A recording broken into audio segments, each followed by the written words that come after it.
How's everybody doing? We're in here today. I am on Kick. How are you going to go live during the news? Listen, I'm aware of the contradiction. Those people are over there on the news right now having a good old-fashioned time, but the 22s don't stop.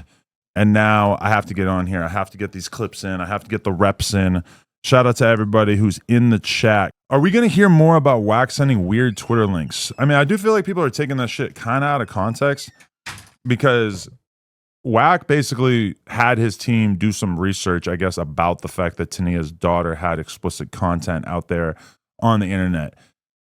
And he sent the link in the group chat with Bia Reba, which I thought was really weird, but I mean, it wasn't like he was promoting it. It's not like he was saying like, hey, here's this cool content, check it out. Now, that being said, I didn't click on it. So, I mean, I don't even know if it really was what he was saying it was. But really all that predicates like a pretty big problem that a site like Twitter has, which is the fact that when you go on Twitter, like picture the problem that Twitter has.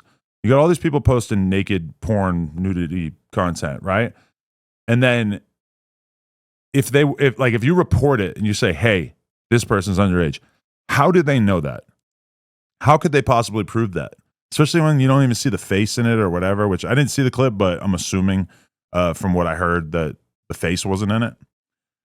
So it's like a huge problem that a place like Twitter has to deal with. And that's a huge part of why like Facebook and Instagram, et cetera, have such hardcore policies when it comes to any kind of nude content, because it's just a shitload of stuff to deal with. Meanwhile, on Twitter, I don't know. I can't even imagine what it's like to be on the moderation team there, because how do they deal with this? That being said, I mean, it seems like their policy is to just not monitor it in any way, because they don't.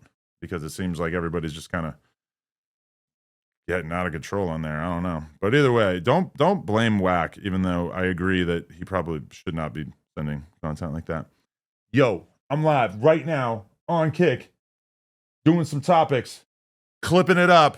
Let's go. So hit the link and hang out with me on Kick. All right. One more link and then we're good. Kick. It is kick.com/nojumper, right? All right. Boom. Now we're on Kick. All right. So we got a lot of different stuff that we want to talk about today. First thing, I was pretty upset that I didn't get a chance to hang out with Clav and Blueface. I did connect them. We're in the club. We're in the club until like 5 in the morning.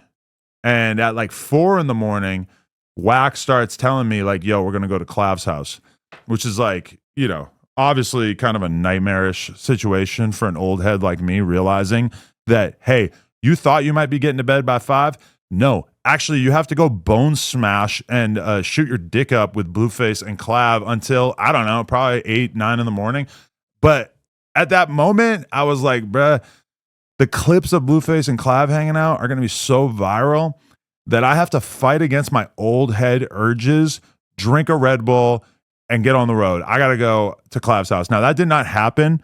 And Clav's team and Wack like made a plan that even though we were leaving the club at 5 in the morning, that we were going to go to Clav's house at 11 a.m. to hang out and get clips. And I'm just thinking like, there's absolutely no way. Does Blueface seem like the kind of guy that wants to go to sleep for like 4.5 hours and then get up, get ready, and go stream with this kid who realistically, like, he didn't even know who Clav was, I'm pretty sure. That seems outrageous. Like, just, it's not happening. And I knew it wasn't going to happen. And so I did not set my alarm early enough to go hang out with them.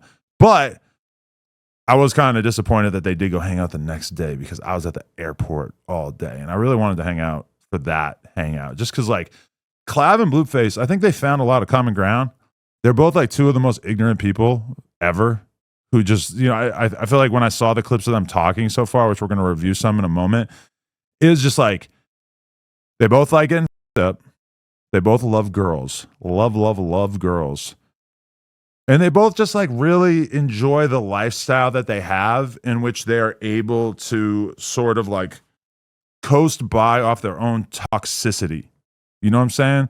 Like they would just, they both like to get loaded and hang out with chicks. And they both have found a way to monetize getting loaded and hang out with chicks. Now, Clav obviously getting loaded in a different way than Blueface, but something along those lines. And you know, I feel like myself, I'm not fully on that level, because I've really kind of like replaced partying with like being a workaholic as well as like being a dad whenever I'm not working. But I very much relate to that. But I'm also like the older version because Clav's like 21, Blueface is like 29, and I'm 42. So it's like you got like a nice decade between all of us. It does make sense. Let's see what they got into right here. Blueface Clav, because I really want to review the clip of him saying the N-word. That's the part that. Oh yeah, okay. Here we go.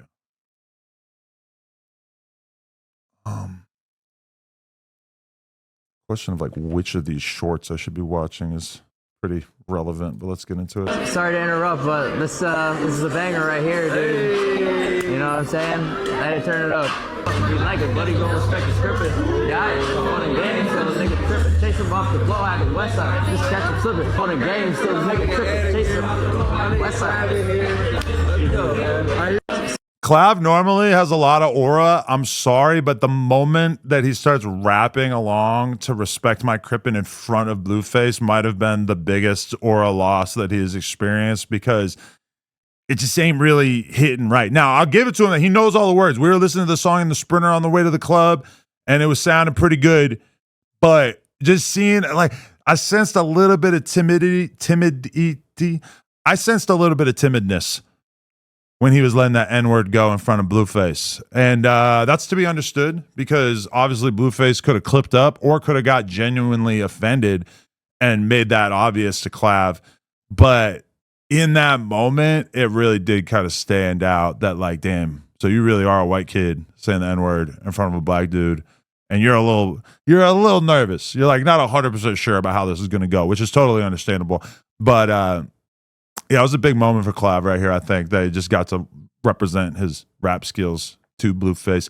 Bro, I'm so glad it's not 2016 because if it was, then Clav for sure would be rapping already. He would have like a song with Rice Gum and FaZe Banks. And I'm just so glad that we like get to miss out on that. And he just goes straight to the streaming thing, keeps it streaming. Although you do gotta kind of wonder like what else does Clav like what else does he have in him besides the streaming stuff? Like what other directions is he going to go with his content that might be like bigger? I saw that he was doing Channel 5 today, which is interesting because I'm actually going to the Channel 5 show on Saturday where Crip Mac is going to be performing. What up, man? Nice to meet you. Nice to meet you, Gary. Thanks for coming, brother. Okay. All your shout out to support, man. Yeah. Exactly, bro. What up, man? Nice to meet you. Yo, these clippers are doing the least. It was like 5 seconds right there. It's so like not worth clicking on. God damn it. These clippers need to step it up. Shout out to the clippers though.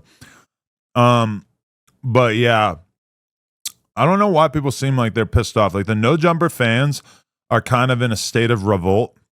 They're not really too excited about the fact that I keep talking about Clav.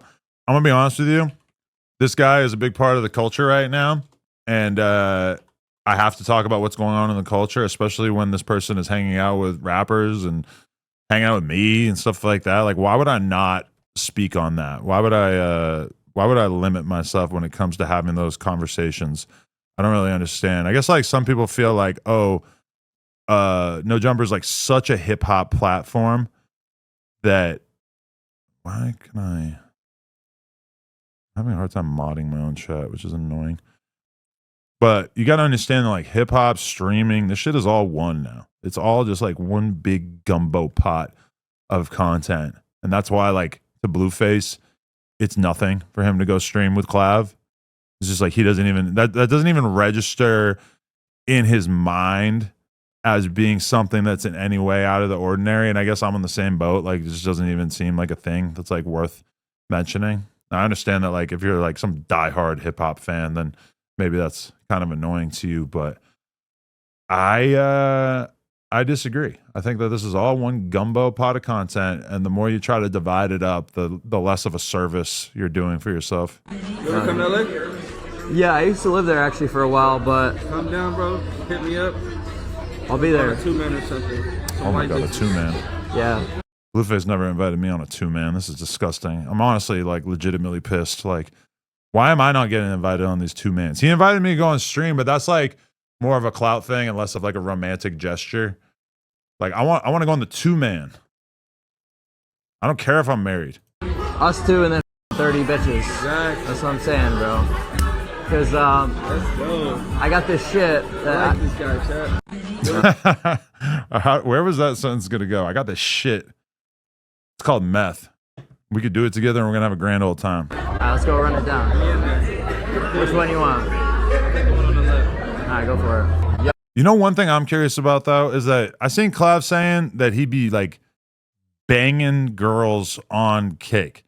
That can't possibly be true, right? Like maybe there's a camera in the corner of the room and you can like kind of sort of see him hitting something, but there's no way that Blueface is or that Clav is actually having sex on cake, right? Like I mean I know you could like probably like squeeze a booty and that might be considered acceptable, but there's no way. what up? Hey, how are you? What's your name? Blue, what's your name? My name's Heather. What's your name? She says. Get out of here. Heather. It's nice to meet you. doing?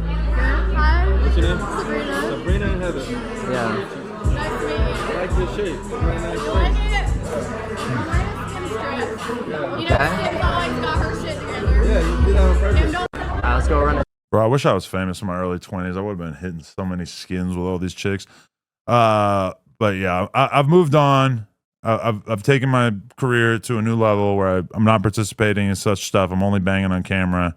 But man, these dudes are just swimming in it. Like Clav is literally taking down multiple chicks per night and just having a grand old time with it. It's really, really incredible. Wait, so okay, this is the thing I really wanted to tune in for next. And actually, before we get into that, I'm gonna let's check this out. Twitter.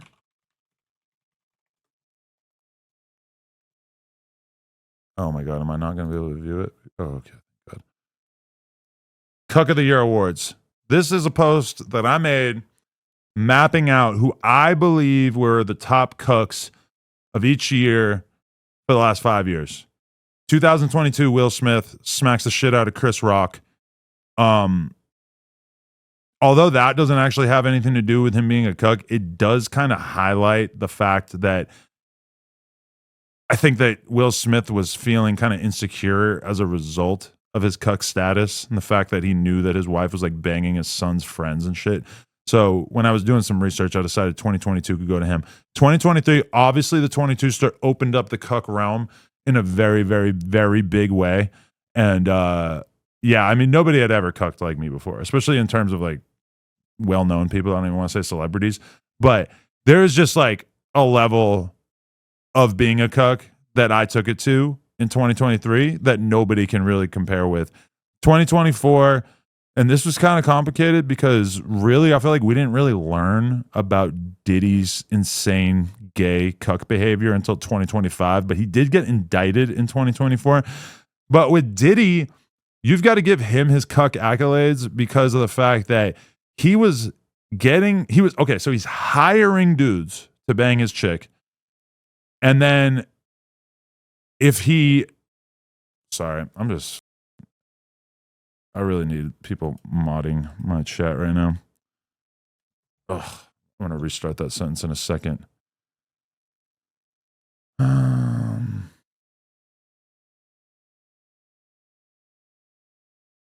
Sorry.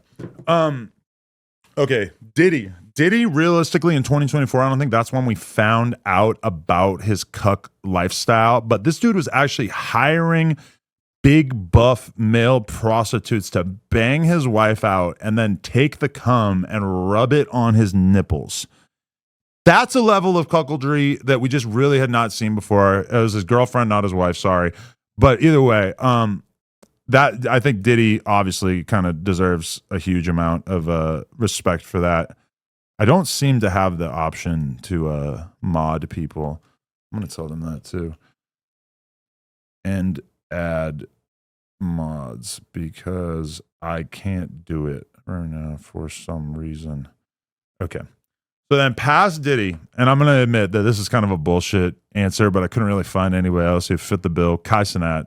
And the only reason why I said that is because Kai Cenat got his girl by NBA YoungBoy and then apparently took her back, or at least that's what the fake news that I read every day on Twitter has led me to believe. So I put Kai in there. kind of just as a name recognition thing, because I don't really believe that he actually fits the definition of Cuck in any meaningful way. It is worth pointing out that both Destiny and Sneeko did not seemingly make this list. I feel like they were like 2022 as well, and probably not 2021. I don't believe that Destiny was like super high profile at that point, but definitely Sneeko and Destiny deserve some serious credit here. Really, Destiny way more than Sneeko, because Destiny was full-blown married to a woman while she was sleeping with other men. No, he wasn't in the room or anything, which is what a lot of people seem to think. But Destiny definitely showed like a willingness to engage in the poly lifestyle that really like almost nobody else in history has taken part in. And then finally, 2026, some of you have probably seen this clip in which I went up to Larry Wheels at the brand risk fight, and I told Larry Wheels that I thought that he was the Cuck of 2026, and he really wasn't feeling it. Now, many of you have probably seen the text messages that have been put out there by my boy, John Bravo. He's a very, very good YouTuber. He makes some really, really great content. And the narrative that John Bravo is spinning, and if it's true, I'm not 100% sure. It's all alleged. But what was put out there is the idea that Larry was taking huge doses of steroids, which honestly make you way, way, way hornier. From my experience, having done a cycle or two earlier in my life, it does have a profound effect on you where you just get so horny. I went from a dude who was beaten off maybe once a day, maybe every other day when I was like 21. I started doing tren for like a 3-month cycle. And once it really started to kick in, all of a sudden I was beaten off like 5 times a day. Well, don't let a girl come around me. Because if I had a girl staying at my house, oh my God, I got to hit it at least a couple of times, and then I might have to go jerk off in the bathroom too. It was insane. So it's pretty understandable that somebody like Larry, who obviously was on like a way higher test dose than, or tren or whatever, than I could have ever dreamed of, that he would end up becoming not just really horny, but also freaky to the point where he started to do some really, really weird shit. Like, having his girl, I'm not sure if it was the girl that he's with now, but he was basically like having his girl out, sending her on missions to go out and get by different dudes and like come home with the jizz dripping out of her and stuff like that. Honestly, I don't 100% know if that's true, but John Bravo swears on it. And so John Bravo's new video, which I have right here, is basically about the fact that I confronted Larry Wheels about this and told him that he was the top Cuck of 2026. Right. So I had that conversation with Larry Wheels on stream, started to go kind of viral. I don't know why it's tagged as Larry Wheels here. I don't know if this is his stream. I honestly didn't know that he was streaming. I thought that we were the only ones who captured it. And then apparently the footage was so bad, according to my team, that they didn't even see it. They didn't see fit to post it on the No Jumper Instagram to clip it. So I was super bummed, but then this clip came out. It turns out that Larry's team, I guess, got it on his own. Honestly, I have nothing against Larry, but I'm very, very excited to see this John Bravo video that I have not watched yet. I think you unseated me as the top. What's that? I think you unseated me. Well, isn't your girl a star? How does that make me a top? No, I know, but like when I seen those texts that that got posted with you, I was like, you're saying John Bravo is faking that? I'm saying absolutely, he's faking 100%. So you heard him right there. Yes, he is faking it 100%. That's a very, very big statement, right? And let me tell you, John Bravo does not like being questioned on this sort of thing. He takes a lot of pride in his journalism. And when Larry Wheels said this, I think it really kind of set John Bravo off on a mission to prove that the text messages that he posted of Larry are accurate. So I guess in this video, we're going to find out how good of a job he's able to do proving such a thing. Yeah, I'm not boxing Adam22. He came at me with like, oh, okay. And so this audio right here is Larry on stream like the next day talking about me. And so I have not heard or seen this yet, but I heard about it from John Bravo. So I'm glad that he at least started off saying that he is not going to box me, because obviously if I were to box Larry Wheels, it would probably be a repeat of the Jason Love situation, but probably a lot worse. based on John Bravo's video, you're the cuck of the year. And I'm like, no, dude, like, I explained myself. I denied those allegations, and he can keep that title. You up because Okay, I can't be the cuck of 2026. I already was the goat cuck of 2023. So, as far as that, I don't really know. And listen, people are saying, "Oh, Adam, you should interview Larry Wheels and you should say all this shit to his face." Well, I tried. I actually spoke to Dean the Great's manager and I said, "Yo, can you get me an interview with Larry Wheels?" He said he would reach out, hit him back a couple of days later. "Hey, what did Larry say?" He said Larry didn't want to do it. So, that's cool. Not everybody has to do an interview with me. I did see that he just did one with Bradley Martin, but I was planning on telling Larry Wheels in the middle of the interview that I thought that he deserved the Cuck of the Year title, but I didn't get a chance to do an interview with him, so I wasn't able to say that to him. That's why when I saw him at Brand Risk, I went right up to him and had this conversation. A lot of people were acting like, "Oh, wow, Adam's on some tough shit." What tough shit? Like, imagine him beating the fuck out of me in the middle of the Brand Risk. Honestly, it would be worth it. Because look at this guy and look at me. Larry could wipe the floor with me. Let's keep going. I think you unseated me as the top cuck. What's up? I think you unseated me. Is it really a good idea to call me a liar? I mean, listen, I didn't want to have to make the video the last Now time. people are kind of spinning this narrative that you might be kind of Adam22 Cuck. Oh, Yeah, I know what they're trying to spin online. I've denied these allegations already. I did not. Oh, I had no idea that Steiny brought that to the table as well. Wow. This is okay. So there's a lot of content out there I didn't know about. I this because it didn't happen, and it was 2026. Anyone can fabricate a conversation. He's so desperate, he has to literally make shit up. Is that so? Okay. Well, you do know it's 2026. Anybody can fake a text message in the conversation. You're saying John Bravo is faking that shit? Yeah, I'm saying absolutely he's faking that shit, 100%. Oh, here we go. Larry the Liar? Ooh. So Larry the third wheel, he's still really busy, that asshole, cucking his way. I love the effect that he does in his voice. That Larry, he's a asshole. He's the cuck of 2026. Like, I have to imagine that John Bravo doesn't actually talk like this in real life. I'd just be DMing him.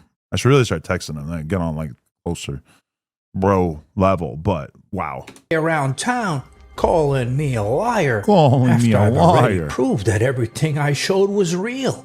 I mean, you know what I'm starting to think? That he likes it, because if you think about it, it's cuck-like behavior. He gets off on that shit. And you know what happened? You guys know Adam22, the man that everyone says is the biggest cuck of them all? Well, he found Larry at a boxing event, and he went up to him and said, "Listen, Larry, you know what I think? I think after reading all that sick shit in the Larry files, you're even a bigger cuck than me." And Larry, he wasn't happy about it. just real quick. Saying that he's the cuck of 2026 does not mean that he's a bigger cuck than me. It just means that he owns this year, at least from what I've seen. Now, that being said, two different scenarios. You tell me who's the bigger cuck. You got me, who has let my wife do, I think about like 10 different porn scenes with different guys. Couple repeats, like Jason Love twice, whatever. There's that. And then there's these allegations of Larry like wanting his girl to go out and get splunked in. They spelunk inside her. He wants to smell it. He wants to. I mean, listen, that's a different level. I'm not saying one is more extreme than the other, but it's a different level. Wait until you guys see this cuck fest. Yeah, I'm not boxing Adam22. He came at me with like, oh, Chicken. based on John Bravo's video, you're the cuck of the year. And I'm like, no, dude, like, I explained myself. I denied those allegations, and he can keep that title. Yeah, exactly. Like, he's a glorified cuck. No thanks. I don't want that title. Did I suggest that Larry Will should Lena, aka Lena? I don't remember saying that. I might have said that, honestly. I don't really remember. But if I did, it was just for the clip. It was just for content. That's disgusting. He's just like, it's just so nasty, like the way he presents himself and just like, oh yeah, I want you to be my wife. Yeah, like, Wait, but okay, did I say that? Because like she seems like she's really doubling down on it, and I don't think I said that. If I said that, I would have expected it to be a clip of its own that was going around, but I don't think I said that. within a minute of meeting him, he's talking about me his wife. And that's the first time I met this guy. Yeah. Now, I gotta say, first I noticed You remember, we noticed it together. Peggy, the little bitch, with that purse running around town with it, showing it off to everybody. So, honored to carry that woman's purse around his neck. This is a weird look for Lil Pump. I don't know that I would have necessarily committed him to this if I was his manager. You got to be careful about your entourage. And I've with Wes, but like you both got purses and like 4 Cubans each on. I mean, I don't know. And then all of a sudden we saw Prince Azuli. He had one. Then Peggy's boyfriend, remember the little pump man bitch? He had one too. And we can't forget the bananas across the face, Ashton Hall, him carrying around one. And now I see Larry Wheels, he has one. And I'm thinking to myself, all these guys trying to pretend they're manly, well, except little pump man. Why are they walking? Wait, so John Bravo's dissing Lil Pump. I didn't even know that was coming. Okay. That being said, in LA, I don't know about other places, and definitely not inside of Brand Risk, but in LA, if you're wearing one of these little fanny pack type things, but you're wearing it like across your chest, there's one reason and one reason only. You got blick on you. You better live that lifestyle to the fullest. Now, obviously that's not happening at Brand Risk, but generally speaking, if you see a tough dude and he's got that pack slung across his chest like that, I mean, it's for one very, very good reason. Walking around all with this purse. I mean, what's next? They're going to be putting on a pair of high heels, strutting around the street, shaking their ass like a sharmuta? What's with these assholes? I mean, we already know Peggy does that shit, but I don't want to see any more of it. Anyway, speaking of Larry, he's got a bad habit of going around on tour, right? Calling me a liar over and over and over again. I deny this because it didn't happen, and it was 2026. Anyone can fabricate a conversation between two people. Based on John Bravo's video, you're the cuck of the year, and I'm like, no, dude, like, I explained myself. I denied those allegations. He's so desperate, he has to literally make shit up. I'm not going to go into depth about what he's talking about. Now people are kind of spinning this narrative that you might be kind of Adam22 Cuck. Yeah, I know what they're trying to spin online. I've denied these allegations already. I mean, you guys remember, in my last video, I showed the girl using the phone with the WhatsApp messages, right? Scrolling through them. And the number of Larry's number traced back to him through his ex-manager. So everybody knows this shit is real. But you know what, Larry? If you're so sure that I'm lying, right? You want to tell everybody I'm a liar? Well, why don't you sue me then? Because if I'm lying, you would sue my ass. Who wants to be known as the biggest cuck doing all those sick things, right? If it's a lie. And I tell you what, if you sue me, right, we can go to court. And something else I have, the login to that WhatsApp account. I can log in my phone, look at the messages, and even better, I can give it to the judge. He can log in and he can see all that sick shit and have those same nightmares for himself, you asshole. Okay, so if Larry Wheels is bluffing, John Bravo just called the bluff in a big way. Because he's saying, hey, if I'm lying, sue me. And let's be real, if he is lying and he was successfully sued, he could potentially be held liable for huge amounts of money.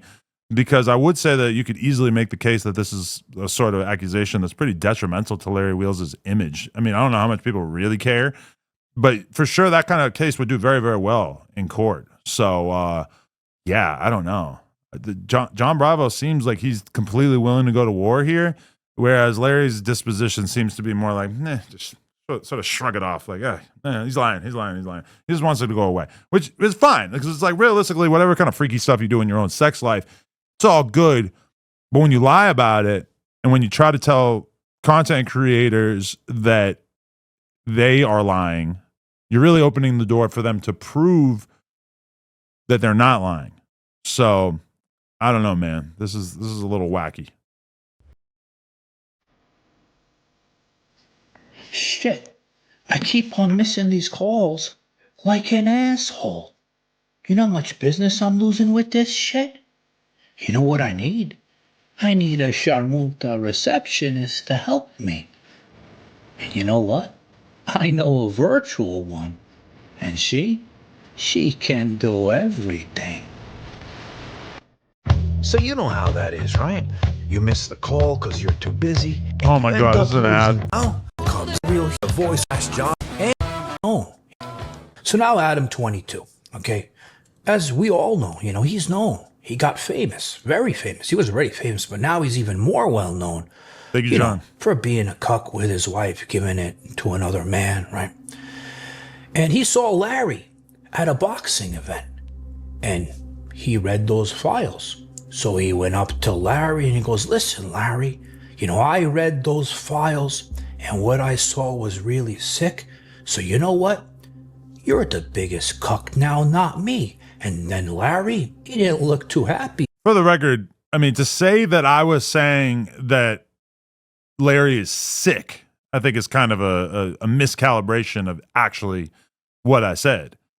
Because what I actually said was just, you're cuck of the year, 2026. Like I was congratulating him, if anything. I don't know of Larry Wheels doing anything non-consensual. So as a result, what can I really say? I believe that everybody should be free to take part in whatever freaky sexual behavior they want as long as everybody involved is consenting to it. So in no way, Larry, in no way was I judging you. In no way was I trying to bring you down a notch. I wasn't trying to mess up your marriage. I wasn't trying to expose you or anything.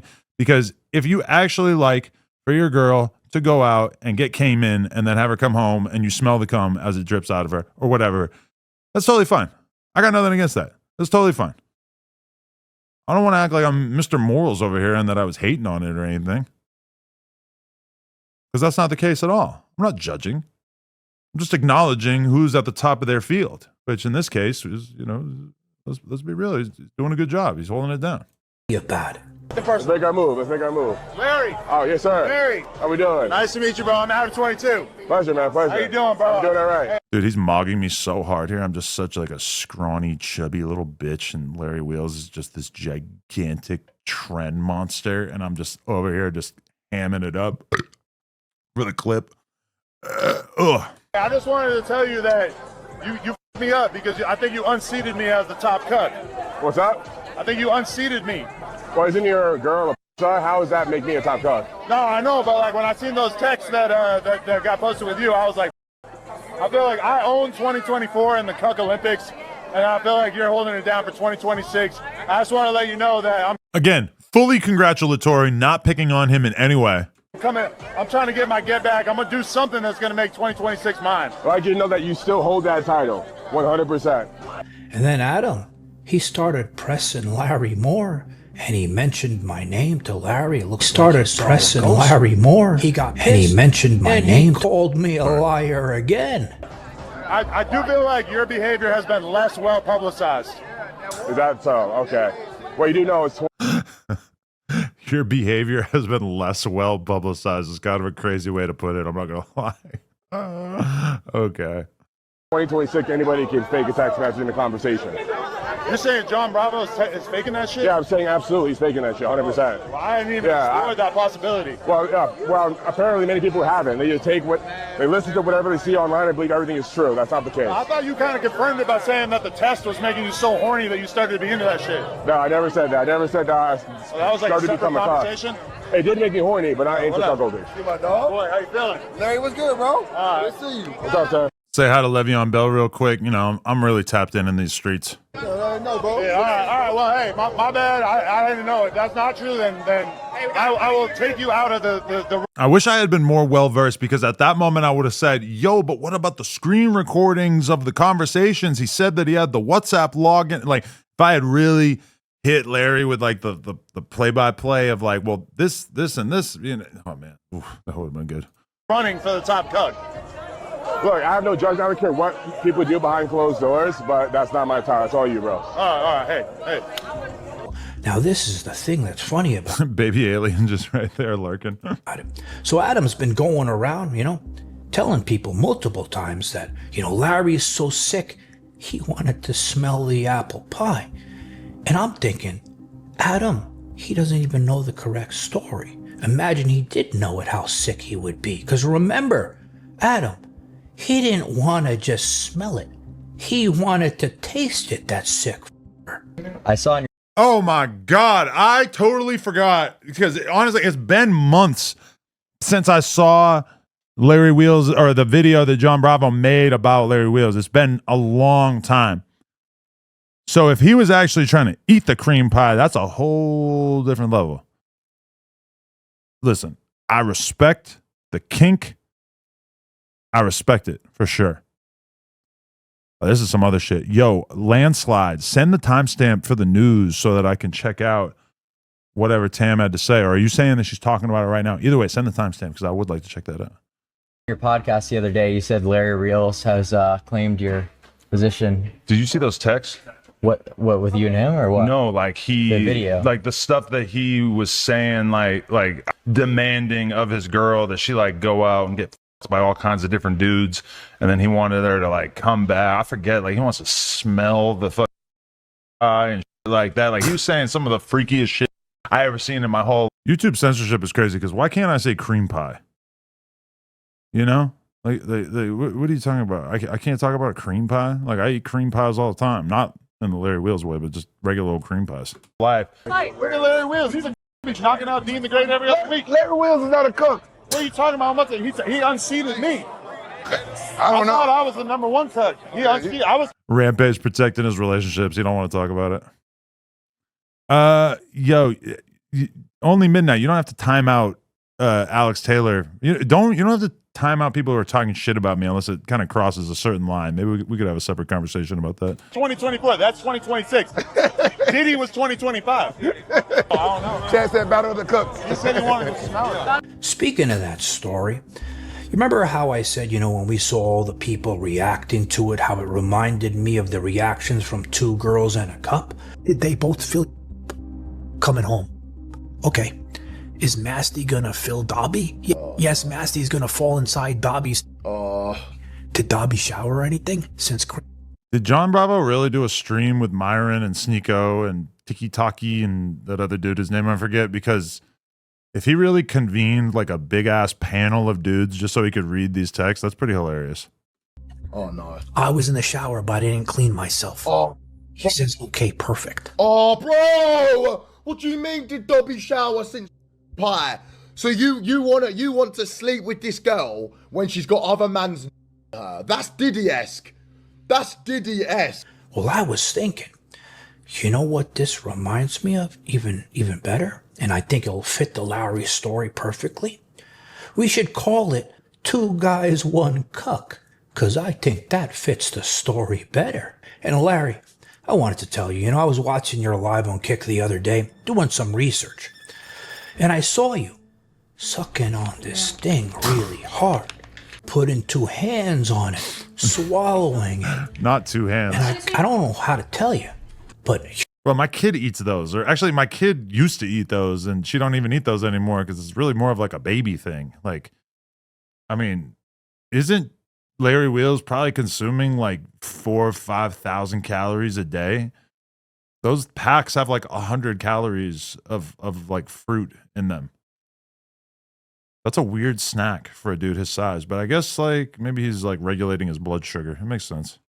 You know what that made me think of? And also this dude, Cloud Chaser said, Adam is my king, bro. He Lena and Sky Bree at the same time. It severely depresses me that I can't have that opportunity. Honestly, it kind of depresses me that I'll probably never have that opportunity again because now Sky Bree is retired from the adult corn world. So yeah, that is kind of depressing. I was her first ever threesome on camera.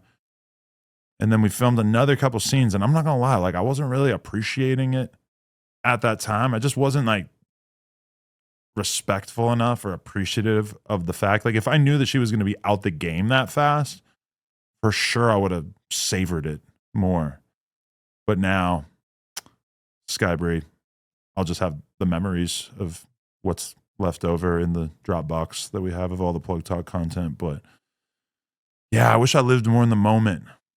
Where does Sky Bree's tits rank on all of the titties you've ever felt? I mean, it's so hard to say because there's just like, you got like huge fake boobs. Wait, Sky Bree was in the game for 4 years, bro. She was in the game for like a year and probably less than a year.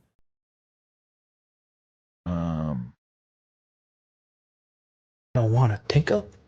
what was in that apple pie. So stop doing that shit, you asshole. Yeah.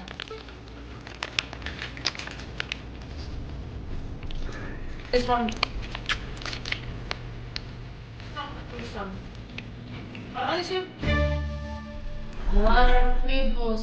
Guilty as charged.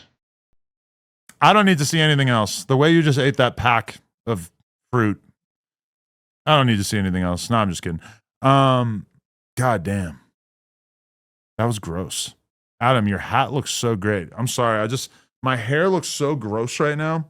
I need a haircut so badly that I just put a hat on. Had said some weird shit about us. Now I'm thinking, why does Larry have to go around on tour, every podcast say, John Bravo's a liar, it's all made up, it's AI, it's all this bullshit, the excuse they all use nowadays. That's a 2026 thing to do. Well, you know why? Because like I was saying earlier, this he likes it over and over and over. It's cuck-like behavior, this shit. So every time, he goes on a podcast and says, John Bravo's a liar, he knows I'm going to make a video, he gets off on that shit. And to him, it's like eating a piece of that apple pie again. Now, going back to the main topic, right? Who's a bigger cuck? Adam22 or Larry Wheels, right? I'm so torn because in one way I want to win this competition, and on the other hand, I want to lose this competition. And that got me thinking. I had to deeply think about these things. And it's something I never thought I'd be thinking about, right? But, this is a subject now. Well, I want you to think about something. Okay, Adam22, he gave his wife to another man. They filmed it, right? They sold it. According to him, he made more money on that video with his wife and that man, right, than he made in his entire career. So if you think about it, it was a business decision. It's not like he lent out his wife because he wants to sit there, enjoy it, and get off on it, right? Obviously, I get a lot of negativity about it, Thank you, Larry. That was pretty accurate. but it also was like probably the biggest payday that her or I ever got. And now, on the other hand, let's think about Larry Wheels. He got these girls, right? See, it's true. I was doing it for money because me and my wife realized that it would be a huge opportunity to go viral, to make our OnlyFans go crazy, make our YouTube and Snapchat go crazy. That's a little different than just doing it for the love of the game, which, if the allegations are true about Larry Wheels, that's a different level. And also, never have I ever wanted to taste it, smell it, engage with it, rub it on my nipples, Diddy style. None of that. Absolutely not. Sky Brie or Lana Rhodes. I never got to experience the Lana Rhodes show. By the time I got into the corn game, Lana Rhodes had already kind of moved on to better He loves them, pastures. they're his girlfriends. And he convinces them, with all his power, to get them to go sleep with other men, right? More than one at a time. Then come home, right? He wants to not only just watch the video, because he wants it for his collection. He has collections like we used to collect G.I. Joes. He collects all that cuck-like behavior, right? Well, not only that, he wants to watch it, but this sick, we know, and I don't gotta repeat the story, but he wanted to taste these things from them. So thinking about that, you tell me, who's a bigger cuck? Adam, who made the business decision, right? Because I don't think he actually enjoys it. Or Larry, who not only enjoys watching that shit, but doing all those other things. So to me, that's the cuck master champion of 2026. Not Adam22, but I'm excited to see what you guys are going to say in the comments. John Bravo. I entered into this conversation because I wanted to get some answers from Larry, and now you're out here dethroning me. That was never part of the plan. John Bravo. I am the King Cuck. And what you've done today is you've dismissed my contribution to this culture and replaced me with this freak Larry Wheels. And I don't appreciate it. I'm on the verge of walking off my own stream right now because you have dealt a blow to my self-esteem that I didn't even know was possible. So, John Bravo, honestly, you and your V-neck can suck it. Just throw that out there. All right. Should I tune into the news? I know this is still going. So you're not telling us what she did. Oh. Okay. So how am I going to find the part where Tam was talking about me? They said 40 minutes back. Also, I don't know if I even want to watch this because I don't know if it's clip worthy. Half the people hate watch this, and then half the people like us. And they'll send me clips, and it's like, what did you talk? Okay. She sounds like she's talking about me right there. That's little bro. That's big little bro. Like I'm going to be on some regular shit. Like, I'm not about to just be acting wild and loose in front of bro. Like, yeah, hell yeah, respect that shit. Like, we ain't doing that. I go to the club with my little brother because he's 23 now, and it's like, I'm not about to grind on in the club. My brother's here. Yeah, that's sick. Crazy. I mean, you with your dudes, that's different. Like, you want to get my number or something? Okay. Talk to you like, man, especially with the homie, like, man, yeah. You gonna let Sade and them do that? I can't tell if they're talking about me. I was just like, what is he supposed to do? That is like, that is a different crash. That shit. That shit is over. That would have been weak. Nigga, that shit is over. Y'all not doing that shit, bro. I think I don't have sisters though. I can go with 5 boys. All right, they're not talking about me. You don't even got. I've seen it a few times. That's sneaking out in that moment. Yeah. Conduct and your behavior and your sister off him. That's probably not the homie, gang. Grab my head. But the homie, he come to sister. I'm saying actors. Yeah, you trying to, bro, like what it is. Leave some that more. Like I just feel I don't like absolutely. So like certain one not like this. I agree with that. Like, I'm gonna wear my hoochie outfit regardless who I'm with. Yeah. But Hoochie I'm gonna outfit. act a certain way because I'm acting a fool. If your sister is husband for you, nah, that's not shit. It's not a woman. Just like you gonna be a man. We was waiting. Fire. In a little clip before we kind of watched the clip, and watching the clip, you seem kind of frustrated. You know what I'm saying? I really didn't frustrated. New Ann Hefe say too much because I was really trying to get like a whole understanding of like what was going on though. But I felt you, and then you kind of lost me. Okay. With the gangbanger stuff. Go in. The set and high five. Like, is that what Tam think niggas be doing? Like all the gang members don't do that. And be having shit popping. Just don't speak on everything. You feel me? Well, I wouldn't put you in the gangbanger category. I would put you in the rappers. I'm a member though, but like that don't hold define me. So that's why I like a certain thing. I didn't find no offense, but it's just being a member and at no jumper. No, I understand. But like no, I feel the same way because I tell people a lot. Like so, like when you was like going off like people was basically. Let me summarize for you guys. So basically, Tam had like a clip that we watched and reacted to last night on the Tuesday show where she was basically saying that nobody from No Jumper really has motion outside of No Jumper and that she doesn't really feel like she's getting anything from No Jumper, etc. Came off kind of disrespectful and kind of like she was intentionally sort of diminishing what No Jumper is all about. So we reacted to it, and I'm not really 100% sure how favorably she was speaking about us. So, people like when people see you on this platform or see you on No Jumper, people gonna try to come at you and act like No Jumper made you. And I tell people a lot, like, look, check this out. I appreciate, you know what I'm saying, everything that Adam did for me because Adam didn't have to do none of this shit for me. I just came and got an interview. He interviewed me, tapped in with me. And we made it work. So, on that spectrum, definitely respect the opportunity. But, like I tell people, like, let's keep it real. My channel is what got me on No Jumper. My channel pays me more than No Jumper pays me. Do No Jumper gives me more advertisement? Yes. You know what I'm saying? It's perks. But this is the only thing that you do. Yeah, it's like it's the only thing I do. Yeah. You feel me? So, yeah, I definitely felt you on that, but I really didn't say too much. I think situation is fucked up.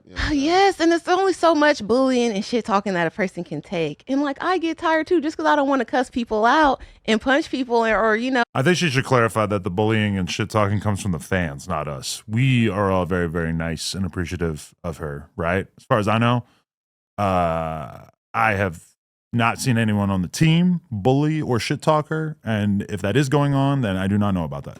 Do any type of crazy activity on the platform doesn't mean that I don't get irritated. And I feel like Adam started it with me. Because he's always poking. He's poke. And I was bullied by a white boy at vacation Bible school. So maybe I have PTSD. What is the poking? Like, this is her standard for being poked is so low. If she thinks that I'm poking at her, I barely speak on her at all. I don't like that shit. But you're saying little shit, and people all of your fans, half the people hate watch this, and then half the people like us. And they'll send me clips, and it's like, what are you talking about? Because then when I see Adam in person, it'd be nothing. He'll give me a hug. He'll be like, oh, what's up? It's my op tam, blah, blah, blah, from the Taylor Swift shit. Not my op tam. Yes. But how do you feel about the fact that you This is a got the joke. ups on Adam? Because every time you've gone back and forth about a fact, you've been right. That's what I feel like the problem. The one thing that she was right about was, and it's Lena's fault, honestly. And shout out to Gorilla Hebrew for subscribing. I appreciate anybody subscribing. It means a lot. Tam said that Taylor Swift's success was guaranteed because her parents were rich, that she was going to be rich anyway. I said, that's not true. Her parents weren't rich because Lena told me that. Also, I just realized she's wearing a shirt that I also have. But, whoa. And Beanius Beard just gifted 5 subs. That's ill as f. Shout out to him. Anyway, I was wrong about that. I listened to my wife, which you should never do. You should always fact check on your own. In fact, her parents were very, very rich. Her dad was working in the financial industry. That being said, your parents being successful in the financial world does not necessarily mean that you're going to become a huge pop star. So it does feel like, her statement was erroneous, but my attempt at correcting her statement was also erroneous because I didn't realize the extent to which her parents did have money. But as soon as I found out that I was wrong about that topic, I admitted it. I said it immediately on the podcast and apologized. So don't the wins just pile up and you just like, That's why I don't feel no way. That's why I was in here cutting my fruit, dancing earlier, and I don't feel nothing like, oh, I got to stick it to Adam or I'm not going to show up or I'm going to quit on the pod because it's not no beef. I have not even been around Adam for 24 hours. I'm cool with all of the hosts on here. I've only been on 2 podcasts with him. So the bullying, are you saying that's coming from like the chat, like the comments, or are you saying from Adam? No, like, because I don't think Adam's been bullying you. It I will think be you guys have had debates. No, not just that, but it will be stuff in the comments that people say. And like the other day, what started this rant was like some random comment. It said Tam is a mooch, like not even a super chat, nothing. He just reads it and starts laughing and look back on the camera like, Adam, everybody here is a mooch then. What the f are you talking about? Okay, the reason why I was laughing about somebody in the chat calling her a mooch is because I got this big, huge box. If you know me, I love dried mango. I got a huge box of this dried mango that also came with this like super sugary dip, right? And shout out to Gorilla Hebrew for gifting a sub as well. I appreciate it. And so I had this in the office. I took maybe like 2 of the bags of the dried mango home. And then there might have been 20 more bags. Like it was a really big box of these dried mango packets. And I left it in the office and I was thinking like people are going to take some, but I didn't know they were going to take all of them. And then people told me that Tam took all of them. Now I'm not 100% sure if that's completely accurate, but Mikey said that Jaleesa's kids were the ones that took the mango. Hey, if that is true, then I got to apologize to at least, well, I'm not apologizing to Tam. I'm going to see how this goes. But if she didn't take all the mango, because she kind of like copped to it. She admitted that she took all the mango. Oh shit, it's deeper than rap. Okay. What are you talking about? Okay. Then he was on his talking Taylor Swift. It's No, it's been since then. It's been fake beef. And then with y'all, they were on the mango candy. Oh, Tam is a thief for a month. That was crazy. I'm not gonna lie. That was crazy. I think that little situation. No, He was because we trolling. all was saying Tam. No, because we was that day she sat in with us and we was all the mango candy up. Then at the end, We was all the mango candy up. Yo, one thing I will say though, and I don't know if Tam necessarily gets this, is that it's all content. It's like Tam's flaw, if anything, is that she's too much of a normal human being still.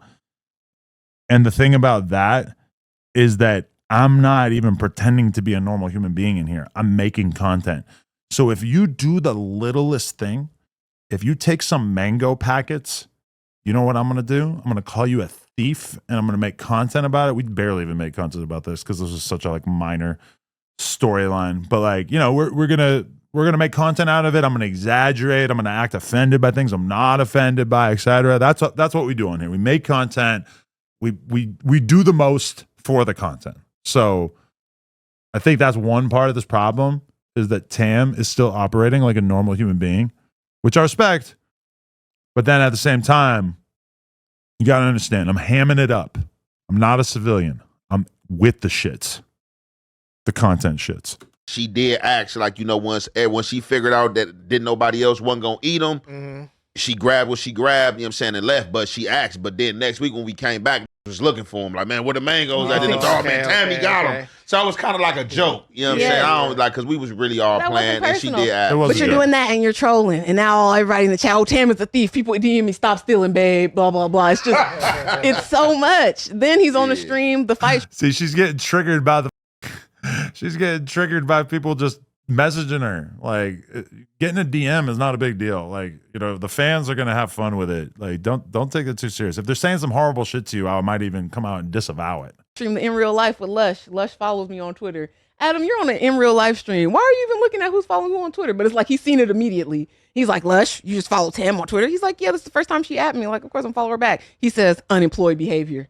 Then Lush is like, did I just get fired? Did you? Well, and it's banter. So next time I come out. She's like listing off a bunch of clip farming and a bunch of like jokes that actually are genuinely funny that she took too serious. So honestly, as much as Tam is like in her 30s, she is giving grandma energy with her takes here. Ask Adam, like, hey, Adam, do we got some type of fake beef? Why you say that's a Lush, like unemployed? He's like, oh, I do be saying shit. Yeah. So it's like, it's hard here to take shit serious. Is it content or are you for real? Because I assume if he was for real, Josh would have sent me the, you know, the cancel text, like, you're fired. And that didn't happen. But am I going to say that no jumper, am I getting anything? Like I said, I get a paycheck, small paycheck, because I'm not Crip Mac. I'm not the super popular person here, so I cannot command so much money, right? I have a fashion channel. And I get to chill with the host. This is the best part of being on the platform, is getting to chill with the host. Because when we leave here, we don't get no free shit for being on No Jumper. That's why y'all can say I'm a mooch and I be begging here. Because yes, I'm going to get all the free stuff they have here before I leave. Like the mango that you stole? Continue. Because the stuff that they used to do on this platform, go to Rolling Loud, and all, since I've been here, we haven't done none of that. So outside of this, if we don't make our own platforms, they had it. Steven was trying to go to it. Josh was like, no, it's not worth the money to fly out there and blah, blah, blah, blah, blah. So there have been, there's concerts. They were just out here though. They ain't got to fly nowhere. So they were just in LA last year. No, for sure. I have discovered that going to Tam looks like academics is an insane comment from the chat. I disagree with that. Yeah, going like flying out to go to like Rolling Loud. I've done it a bunch of times. Had like some success doing it. Overall, it's not worth it. I'm not investing money into that anymore at this point. And that's another thing with the host that's kind of weird. It's like when you're doing an IRL stream, you really don't need a bunch of people. You really need like one lead, maybe a sidekick, and then you just talk to people. This is one thing I realized, because like when we did the stream where I went to MacArthur Park with Lush and Gio and like a few other people, it's like even just that was too much. Like it should have been just me and Lush or just me and Gio, and then everybody else doesn't have a mic and isn't really like on camera that much, because it's just like you can't have 6 people on mic when you're doing an IRL stream. Realistically, like when you're doing an IRL stream, it's like you, and then you're talking to people that are out and about. It's just the idea of like, oh, I'm going to put together this big squad to go do an IRL stream or even a vlog. It just doesn't make sense, and like content wise, but then it definitely doesn't make sense business wise. So it's like the content kind of sucks if you have too many people. And then also from a business standpoint, you're just flying out more people and you're not going to make more money as a result. Wait, yeah, is it not coming to LA? Okay. Is it not No, coming to this LA year it was soon? in Orlando. Oh, they did one Rolling Loud. Yeah. Okay, yeah, that's true. Yeah, I So was trying like, to do the okay. math about that in my head. I was like, shit, it's not gonna be at SoFi again. We didn't do that. Okay. I asked for different press pass stuff. We didn't do that. And I felt like if it was sincere, that's what he would have said. Like, oh, Tam is just mad because the stuff she asked to do, we couldn't help her with. She asked to do grand. I'm finding out about this right now. So I didn't know that she wanted to go Rolling Loud. There hasn't been a Rolling Loud in LA since she started here. If they did do Rolling Loud here, which I assume they're probably going to do pretty soon, like I could probably get her tickets. Like, you know, I could probably get everybody on the team tickets. Realistically, that's not that big a deal. So, yeah, I have no problem with that. That's totally fine. Grammy's red carpet, we couldn't help her. She asked to get into some like private events at Sundance, we couldn't help her. That's not our lane. Like, go somewhere else, girl. But he didn't. So it's like, are you mad I'm on the podcast with Dejan? Is that what? Well, that is true that like I don't give a fuck about Sundance or like a film festival. Like I'm probably not even going to help you go to that because I'm not even going to bother to send a filmer to that because it's just not our audience. Like I don't care about film. Our audience probably doesn't care about film. You're not going to like meet a bunch of actors and we're going to get a viral clip with it because that's just not what our channel's about, right?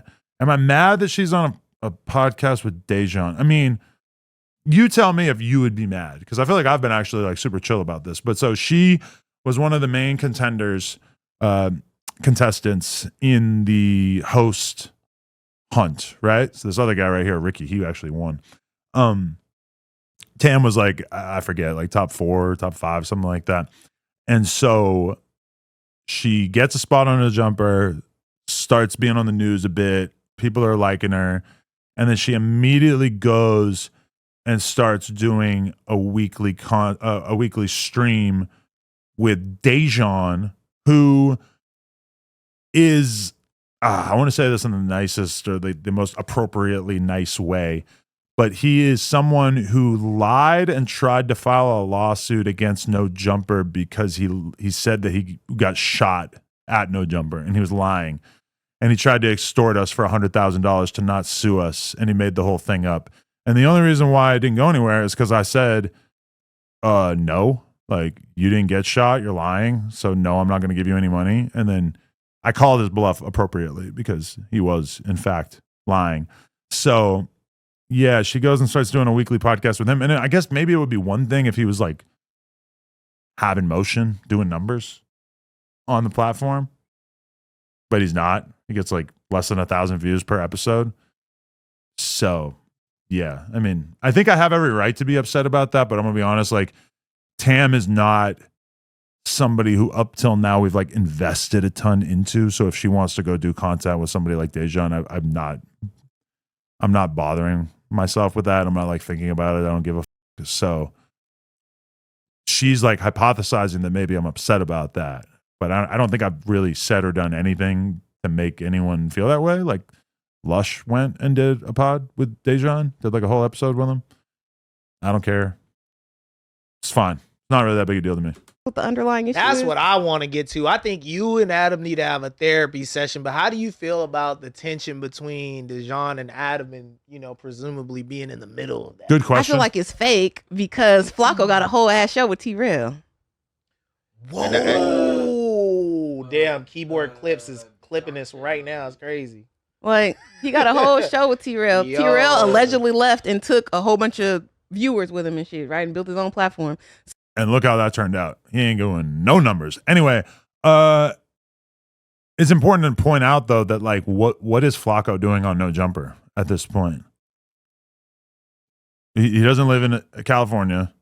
We're still cool. We talk. He's in the group chat, but we're not doing content together. So it's like I probably have more room to be critical of Tam doing a podcast with Dejan than I have room to tell Flacco that I don't want him doing a podcast with T-Rail. Like Flacco's not even on No Jumper at this time. Now, it did bother me a little bit because I was talking about doing a pilot to start a podcast with T-Rail and Moose Man. And I do feel like it kind of brings your stock down. Like if I was planning on starting a consistent piece of content every week with Tam, and she was already doing content consistent with someone like Dejan, who I consider to be like a very low level podcaster, which honestly, he's like a decent podcaster, but he doesn't have an audience.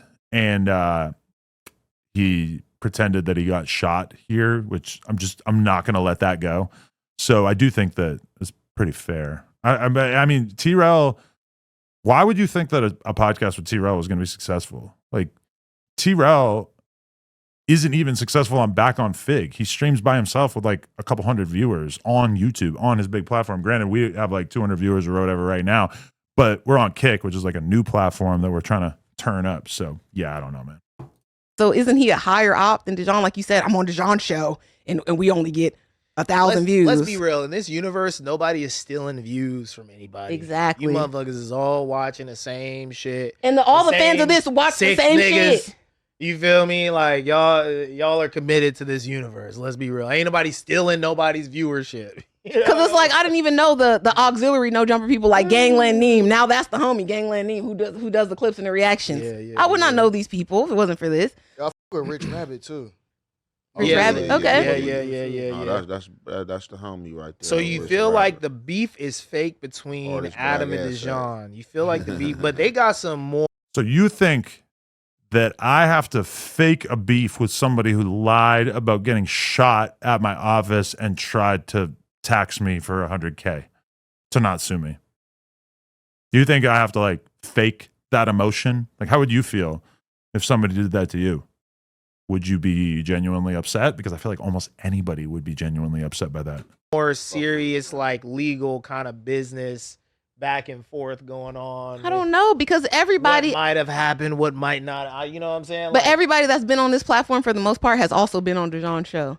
So if it was that deep, like who? Flacco? No, not Flacco. Lush. Not Anhefe, not Munchie B, not Spody Face. I mean, maybe there's more, but it's not like a lot. I would have never gone on the show if that's what was happening. When I first started, it was Lush went over there and Hefe was on the episode. I mean, you know, y'all must have y'all not affiliated. Maybe Ann did. I don't know. Like I said, see certain things like that. I'm a member, so you can't hold me to these power wars. Because if you gonna hold me to these power wars, I'm gonna hold you to some of these Enemigo wars. You know what I'm saying? That's just how that's gonna go. So if I can't hold you to the Enemigos, you can't hold me to the power. And that's how I feel when they're like, "Oh no jumper loyalty." I never got put onto no hood here. Yeah. We didn't have to sign a. Imagine if she did. Me and Josh take her out in the alley. Bop, beep, bop, boom. That would be ugly. We would not do that. That would create a very hostile workplace. A non-compete agreements where you can't work out. It was nothing. It's very informal. We're all independent contractors. We got to submit our own invoice. If I feel like I'm trying to be messy just because I'm on no jumper, I ain't gonna do that. Because in life, that's just how I move. You're not gonna use me as no obstacle or no smoke screen. That's what I'm not gonna do though. Exactly. But like as far as the power beefs, I feel that's just all it is. Like ain't nobody really trying to hurt nobody. Like a lot of these dudes gonna see each other in public and just look or act like they didn't see each other. You know what I'm saying? So it's like you ain't trying to hurt nobody. Like you know, the beef ain't that deep. Yeah. You know what I'm saying? Well, I got cussed out by Smack for making a joke. I got called 100 bitches and hoes. Did I cry about it? Did I get mad? Did I be like, none of you guys should ever go back on Fig? Look what he said about me. No, because it's just podcast shit. Yeah, it's just content at the end of the day. It definitely is just content. Oh yeah, for sure.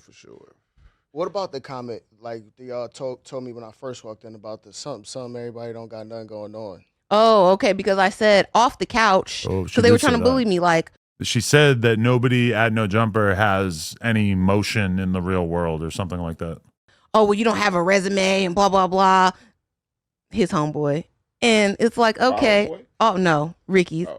But off the couch, I was like, who here besides the rappers are doing anything extraordinary as far as media is concerned? Like you are on reality shows and stuff, but that's what got you. You were already on that before you got here. So that's the same as Ant saying his YouTube channel got him here. Same as me. Okay, but beyond that, what other people that aren't rappers are doing big shit off of No Jumper? Okay. Big Flockavelli. He's not on here no more. He's on the show with T-Rail. Yo, he not. Yo, Crip Mac. He's on like Crip Mac. Crip Mac he's a member though. He's known for doing like Crip Mac is not gonna go to the Grammy. You on the Grammy red carpet? Oh yeah. Crip Mac is not gonna go to the VMAs or a Netflix premiere. You're talking about a different upper echelon type shit. And I don't feel like it's that much upper echelon because with my channel, when I had like 30,000, 50,000, I was getting invited to stuff. If you go on my No Respect Skateboard page, I've been backstage at a bunch of concerts giving rappers. So why do you need us to get you in shit if you've already been invited to that kind of stuff? Because I'm gonna be real, I don't got no interest in going to that kind of shit. I really don't give a. It's just not like, you know, they can invite me to go backstage at every goddamn concert for the rest of the year. I don't give a. It's just not really like a good use of my time for the most part, you know.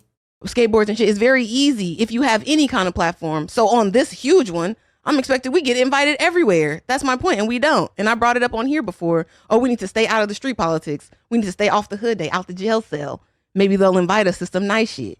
But I think the problem. But that nice shit does not translate into high quality content for us. Like, I've done the going backstage at all these concerts. I've done all that. Don't really translate into anything that anybody cares about watching. You know, it's like our lane is more gritty, real street shit for the most part. And that's why we have members on the show, because that stuff actually appeals to our audience. They don't really want to see us go backstage at the SZA concert because nobody cares.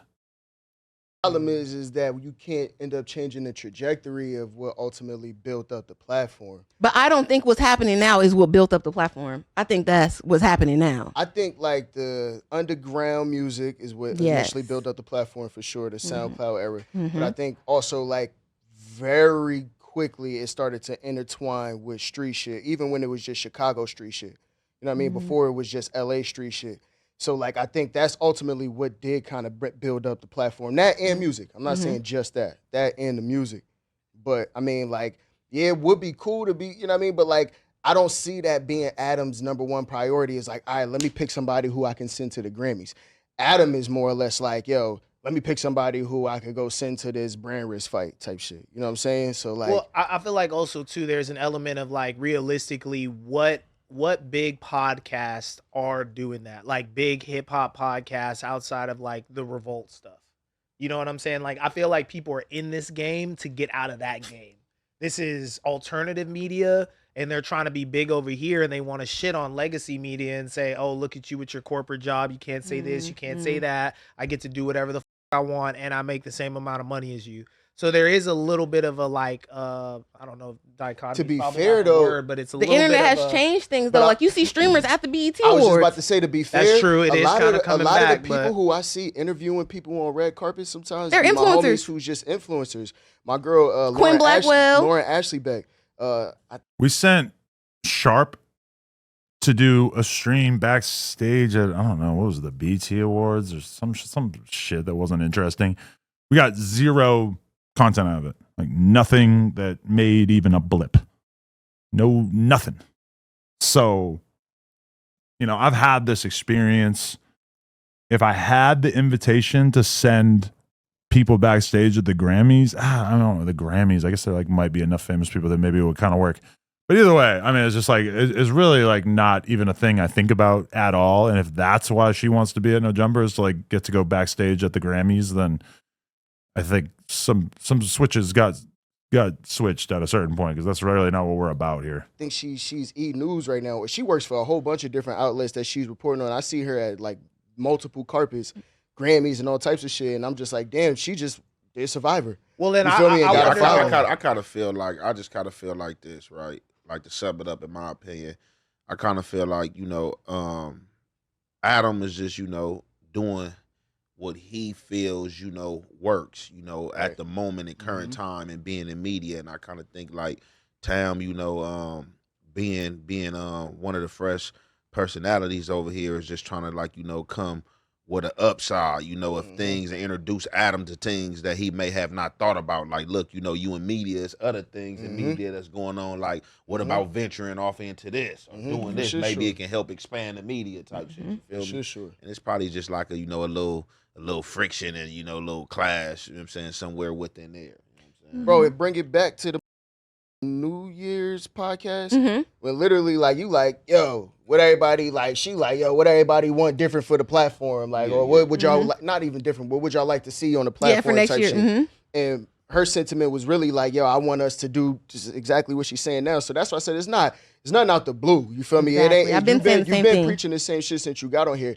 The one thing I would say that I would critique you on, because you know I fuck with you, but I gotta say this, is that when I seen the whole Moose shit, he was saying like you should have you really should have looked into this shit before you got here, type shit. You feel Oh me? yeah, that's fair point. But like, I feel like he was coming from a fan point of view, and there may be a lot of people that come from a fan point of view. That's why I don't get mad at them for their comments. Yeah. Because to y'all, this might be your dream job, Right. and you might have grew up watching No Jumper, and you really like Adam, and you idolize him like a celebrity, and blah blah blah. Right. I didn't know about none of that. I knew about Adam for interviewing rappers, and then the Crip Mac stuff that went viral during the pandemic. That's it.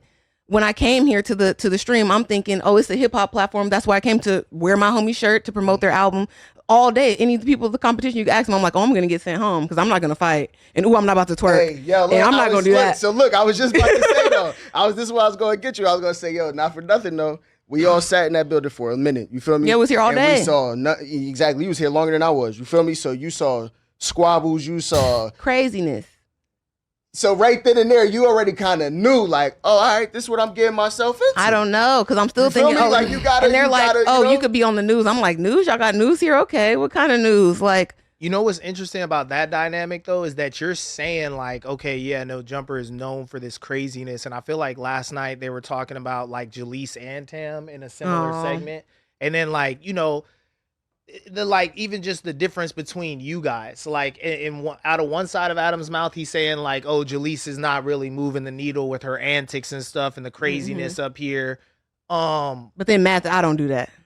Yeah, kind of like, so it's like when I was listening to all of that, I was like, but where's But I mean, to be fair, like Tam and Jaleese are kind of on opposite ends of the spectrum because Jaleese, her problem is that she just talks all this shit. She acts crazy as she pisses people off. She makes certain hosts feel uncomfortable. And that is kind of one end of the spectrum.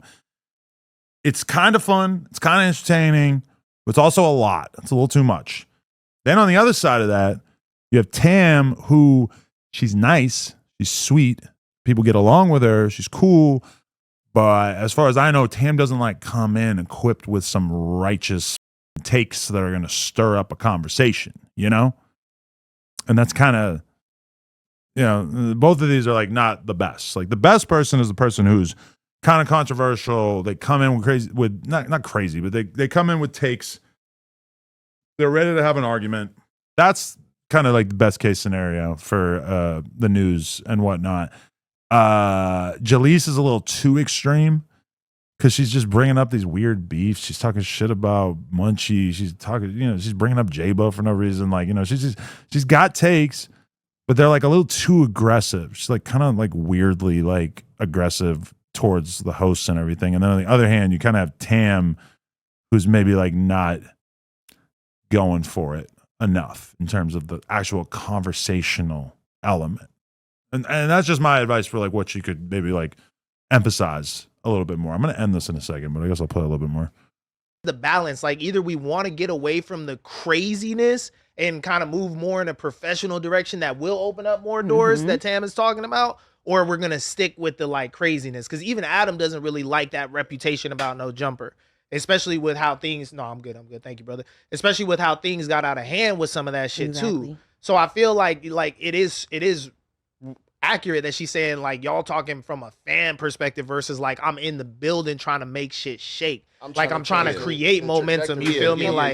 Make moments. But Type ultimately, shit. ultimately, I feel like that's why I agree with Antho. Like it's like Adam just doing what the fuck he doing works. You feel me? And I said this the last stream when we was on. I was like, bro, at the end of the day, I would never tell Adam how to run his business because the reason why he's so much bigger than my business is because he know what he doing. You feel me? He found his niche, whatever it may be, his pocket, and he attacked it. You feel me? And that's ultimately was building his platform. So I can never get this nigga advice in that sense. You feel me? I have to piss so bad. I'm gonna go take a piss real quick. I'll be right back. Be good ultimately, which ain't nothing wrong with that. But ultimately, he gonna hear it, but it's gonna be like, yeah, I'll get to that when I can. But right now, I'm focusing on what works. Especially because so many people trying to say like, oh, without the bricks here and without these people here, we feel like it's different at No Jumper now. So it's like, shit, nigga, you gotta stick to your guns. You feel me? But that should be like a point to show, okay, people are like, how many of the same type of characters can you bring in the building? And then when they leave, don't want to watch it no more, whatever it is. So are we doing characters and people are watching the Brick Show or the Lush Show or the Crip Mac Show? Or are we doing a podcast where we're talking about topics and different things, and it's who you put in the seat that's knowledgeable, they could be on the show and you could still roll like Joe Budden podcast? Because if we're doing characters, then that's different. That's reality TV. And yeah, you need a character all the time. You need a fresh character. You need somebody. You need a Nene Leakes. Oh shit! Now you need a Phaedra. You need a Portia. You need different people. But if we're doing a podcast, then it should just be people that are knowledgeable about the topics that maybe have a little personality or an interesting point of view. And Adam wants a podcast. Let's be real. Like out of all the stuff he says, if you can really just cut through it, he what did she do? What'd she do? Nothing wrong though. Just like y'all said, like I mean, I should have known. I was trying to avoid taking a piss too because I knew something crazy was gonna happen. All else fails, it falls on him. But oh my god, now I gotta watch my own stream to see this evidence. Wrong. What you know what I'm saying? Damn it, she just left, so I don't even get to like engage with her. To him with thoughts, you know, yo, that was funny. I'm gonna try to do like another clip or two here. If it ain't a thinking vessel, like shit. Oh, I didn't even realize I was still playing. All right, so let's go back to the list. Does that expose that this is all content or what? Huh? Yeah. Thank you. Okay. Oh, okay. I can watch this. Stutter drama. Actually, is this like the best use of my time? No. Okay, let's watch this. So I was very surprised when I saw this, even though I'm right now realizing that this is like a year old, but your all day, everyday experiences? No. That's the same with Drake. When I started hanging with him, I'm like, he rarely listens to music, except for like when he's recording. You know? Do you mean in the weeks he's recording? He'll just be like in his daily life. Like I'm gonna wake up, music, driving, music, showering, music, eating, music. He's more like a talking type of person. Yeah. Music when it's time to record. Sometimes he plays music in the car, but sometimes he'll ride in silence. Most times. Before we got as close, I thought all musicians were like me and just like music was all everyday, everything. Honestly, I was really surprised when I saw this clip, just because I really thought that Drake was the kind of guy who would just be listening to music 24/7 as well, just because he seems like he knows about so much niche underground rap that, or not even just rap, but just music in general, that I was really surprised when I heard that. So I actually reached out to Drake and I was like, bro, I'm like really surprised to hear this, because sometimes I have some like self-doubt because I spend so much time listening to podcasts and watching YouTube videos that I feel like I am maybe not doing myself a service by spending so much time absorbing content when realistically I make content largely about music, and then I don't necessarily do enough. I don't spend enough time listening to music. You know, sometimes I'll hear academics talk about like how much he listens to Drake and Kendrick, and I'm like, damn, like I need to listen to music more because I'm maybe potentially like missing out on stuff because I'm watching so much YouTube content and podcasts and stuff. So when I heard this, I was kind of surprised. And so Drake told me that like he messaged me back and was like, yeah, I'm like driving right now. I've been driving for an hour and a half and I don't have anything on. I'm just thinking. And I actually told Drake, I'm like, yo, that shit is a superpower, I think. If you're someone who's not completely inundated with the media cycle, I feel like you should hold on to that, because so many of us spend so much of our time just listening to music constantly or listening to content constantly that we don't really give our brains time to wander. And that's something that I think is really, really important and really great if you can do that. Like myself personally, we went to what's it called? Jackson Hole, Wyoming, a little while back. And there was one day we went with a tour guide off into Yellowstone Park, right? So we were probably out from, I don't know, like 7 a.m. to like 9 o'clock at night. Like it was this just like long ass session where our phones did not work at all, had no connection to the internet, couldn't check a text message, couldn't check Instagram, couldn't see anything. And it really made me realize like, holy shit, dude, like I spend hours and hours a day just checking my social media because I don't really have notifications for any of my social media, just texts. So it's like I'm going and looking at these accounts. Oh, do I have any Instagram messages? No. What about my notifications? No. What about Reddit? Huh? What about, I don't really look at TikTok. What about Twitter? Do I have any DMs on there? Do I have any mentions? You know, like that shit really is just, it occupies a lot of space in your brain and it stops you from just having these sort of random thoughts. And when I really think about it, a lot of my biggest successes in life have come from time periods in which I had a ton of time to think. Like the examples that I'm thinking of is like, I kind of conceptualized No Jumper because I was in Barcelona riding BMX with my homies for like a month straight and I didn't have internet like every single day when we were out riding. So I'd be out riding with these guys for maybe 8 hours, 10 hours in a day, have tons of time to think about my life. And I ended up kind of conceptualizing like, oh, I should do a podcast where I have conversations with all of the weird artists and you know, musicians and stuff that are in my life that are around me. And that ended up becoming No Jumper. Even the BMX website before that, I have this memory of going to the movies, and I hated the movie so much that I like decided within the first 10 minutes that I just wasn't going to pay attention to the movie. And I sat there and I kind of like conceptualized the BMX media platform that I ended up starting. And so sometimes I think like you need to like really not watch so much YouTube content because you need more time to just think about life, you know? And maybe then you'll like end on your next good innovation that might really matter in your life going forward. Anyway, the thing I was thinking about when I was watching this clip, I miss being friends with Yachty. And like I reached out to him maybe 6 months ago. And basically it was just like, bro, like I'm not tripping about the unfollow. Because I noticed a couple of years ago that he unfollowed me. And that kind of bothered me because I'm not going to lie. I've been friends with Yachty for so long. Look at what Yachty looked like when I first interviewed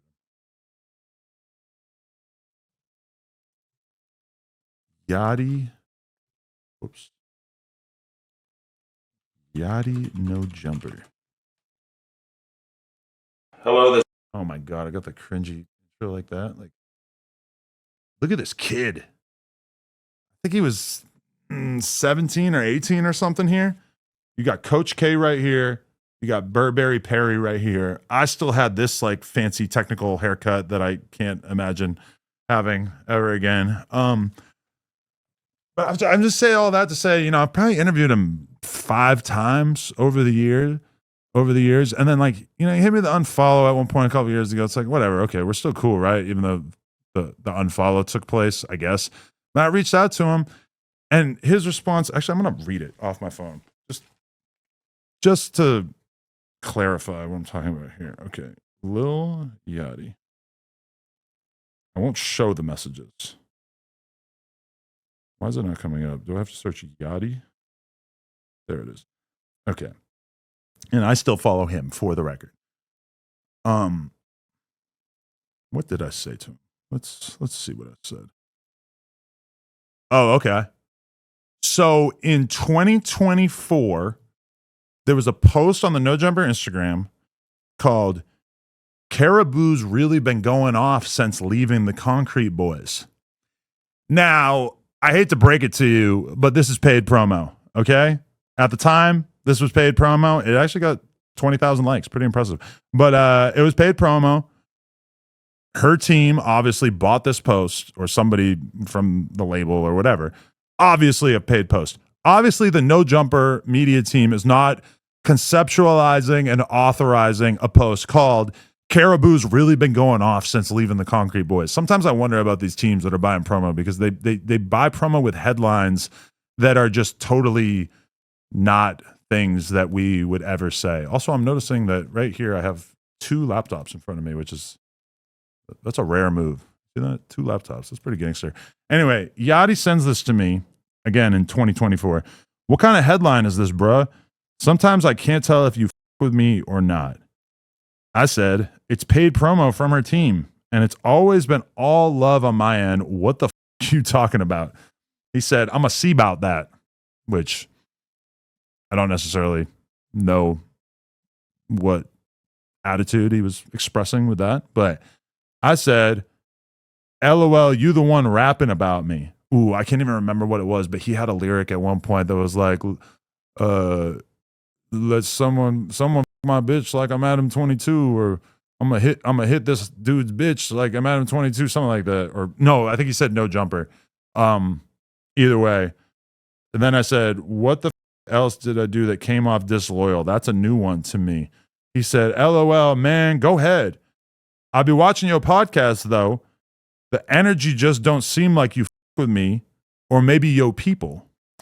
I said, weird. I'll consult the archives, but yeah, let's do something. You've been in LA mostly?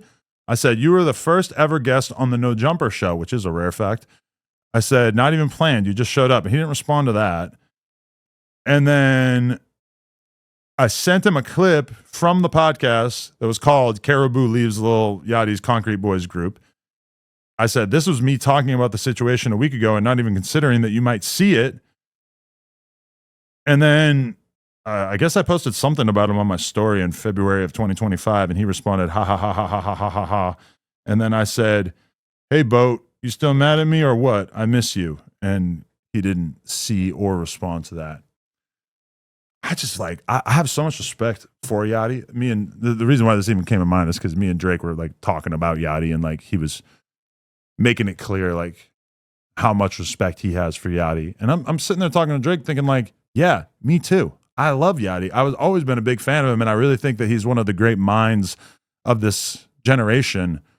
It just feels weird that like apparently, I don't know, he lost love for the 22 stir at some point, and I just don't really get that. So I don't know. Is this a call for help?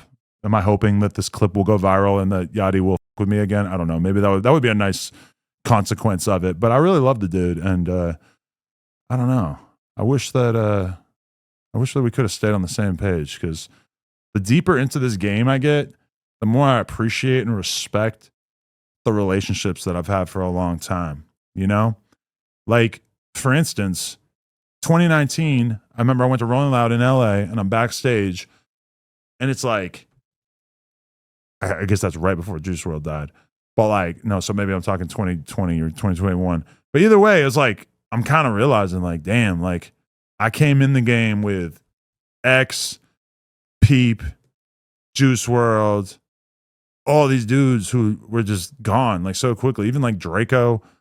I mean, somebody like Yachty is somebody where it does kind of bum me out that apparently at some point he felt like we were being disrespectful to him, or like not being appreciative of enough of him, because he's somebody where I've always kind of like watched what I said about him on the podcast just because I wanted to maintain that relationship. I feel like I always would kind of err on the side of showing Yachty love. So the fact that like we fell out, honestly, is kind of a bummer. But I don't know. Maybe we'll get back to that. Trippy is another one too. Trippy and me just, I don't know. I kind of talked to him in the DMs a little bit, but honestly, it's probably been since like 2020 since we had like a real conversation, which sounds insane. 6 years. Like I should really like make more of an effort to stay in touch with people, because 6 years is absurd. Like what are we even talking about? Either way, yeah, that's my Yachty rant. I just was kind of thinking about that. How many views this got? 1.5 million. How many pieces of content did I do with him? Okay, so look, 2 years later, I do another one, which I remember at the time that doing an interview with Yachty 2 years later after the first one kind of felt like too much. Like it just felt like, God, like this is a lot of interviews. Like how am I going to think about anything to say to him? You know? But 2 years is really nothing. And then look at this. This is crazy. This is right when we started the No Jumper show. 45 minutes. Can you believe that it used to be that short? And Yachty just like shows up in the middle of it. Like he just walks in. Yeah, look, he shows up like 10 minutes in because he just went to the store and we just let him on. I don't know why we only did 45 minutes though. That's pathetic. That's like not enough. Lil Yachty returns to No Jumper. And then, oh, okay. This is when, oh yeah, so okay, boom, there's another thing with Yachty. We went to friggin' Australia together. I mean, it's not like we really hung out that much when we were in Australia, but we hung out at the shows. Like he was basically like the headliner for a couple of festival dates in Australia, and then I was booked to like host it and make vlogs and shit like that. There was also the trip where I hung out with Kid Leroy for the first time. So that's kind of cool. I don't know. Maybe like stuff like this kind of got to him at a certain point. 1000 Man Funny on Physical Altercation with Lil Yachty. Like for sure, Wow, what a bad title. Why couldn't they just write shooting at Lil Yachty? Because that's what he actually talks about, is like shooting a gun at Yachty and Coach K, right? Ooh, yeah. Why Lil Yachty and ASAP Bari are beefing. You used to have some pretty good thumbnails. That was a good thumbnail right there. What else we got here? I wonder if... Oh, yeah. Look, No Jumper Australia Day 1 with Lil Yachty, Adam22, and Leno the Plug. Putting myself in the title. Pretty gangster. But look at this. Rio the Young OG says Yachty ditches security to come to the hood. That's love. That's love being shown. When Lil Yachty met Shoreline Mafia. Oh, okay. I forgot about this, too. That was a time that we hung out in Atlanta with Shoreline. That might have been the last time I hung out with him. Maybe the Australia thing, actually. I don't know.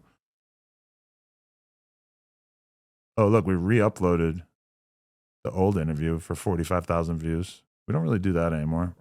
Keep going. Lil Yachty responds to Anthony Fantano's criticism of his music. I mean, these are all normal titles. Like, you can't really be getting offended by shit like that, I would assume. But, you know, you never know. Shout out to Yachty, though. That was a good man right there. Lush drinks cum. How do you know that? What proof do you have of that?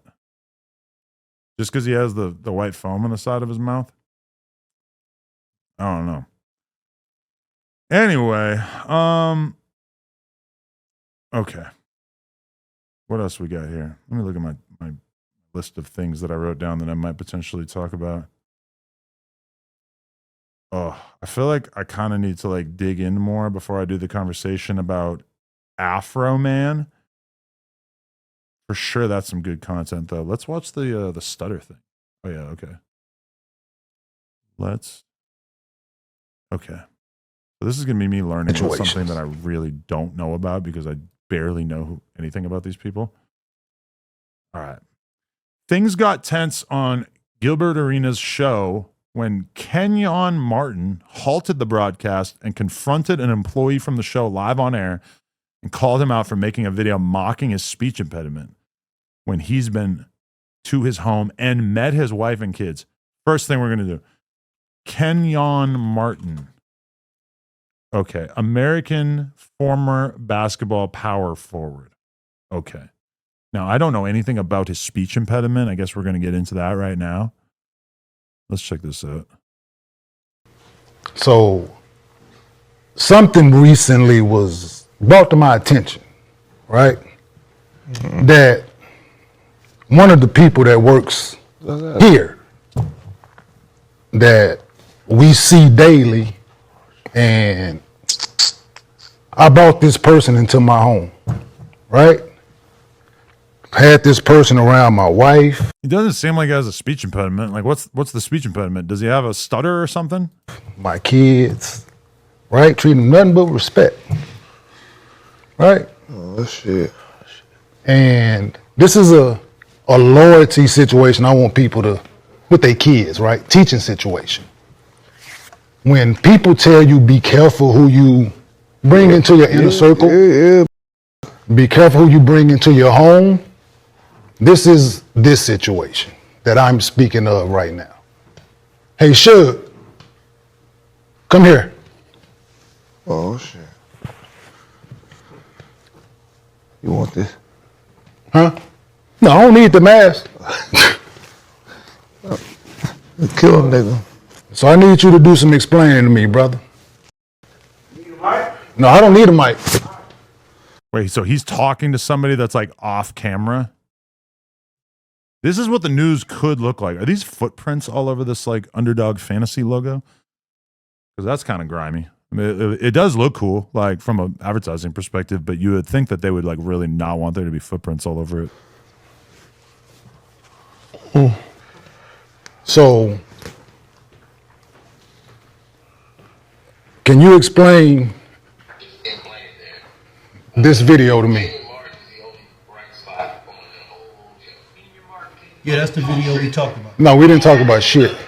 Yeah, we did speak about it. No, you tried to apologize. So, He can't even get a goddamn sentence out without that's the stutter man.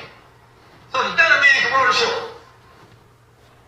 so there's it in here. Let me replay it for her. Kenyon Martin is the only bright spot on the whole show.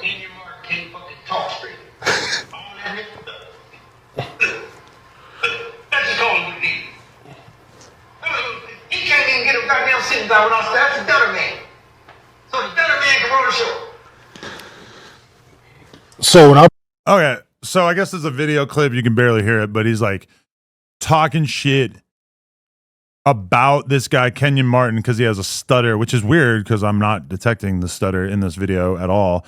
But okay, let's keep going. brought you into my home, this how you felt? No, I apologize. Huh? No, but so this how you felt when I brought you into my home and had you around my wife and kids? No, that's not how I felt. So what did you go out your way when someone is showing me love in the moment? You go out your way to disrespect me. I don't think I was being disrespectful. I was. Huh? Disrespectful. When that's something that I've stated time and time again on this couch. Sensitive subject, huh? Sensitive subject for me, right? I drew a line in the sand a long time ago with this.